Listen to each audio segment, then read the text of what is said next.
பேரில் ஒரு நாள் பூமியில் விண்பிலிருந்து ஒரு மர்மமான மேலென்ன சக்தி விழுந்தது.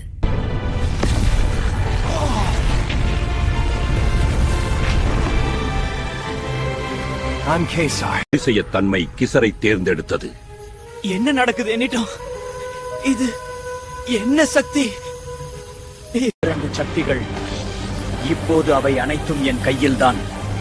என்னை கேசர் என்று நினைவில் கொள்கிறீர்.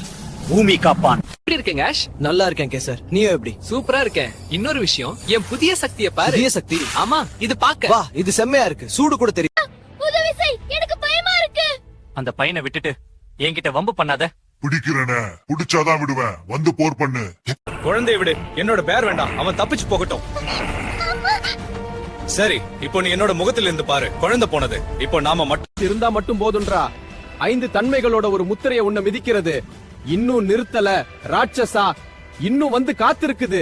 முதலில் நீரின் சக்தி, இப்போது மின்னல். காற்று என்ன தூக்கட்டும், நிலமெழுந்து எதிரியை நசுக்கட்டும். இறுதி தி. இதுதான் முடிவு. பாரத்தை வெல்ல முடியாதா? பார்க்கிறேன். ராதி, நீர், மின்னல், நிலம், காற்று எல்லாம் ஒன்றாக. இதுதான் உன் முடிவு. நன்றி, எங்களை காப்பாத்திட்டீங்க. என் ஊரை மீச்சிட்டீங்க பையா. வாழ்நாள் முழுக்க மறக்க மாட்டேன்.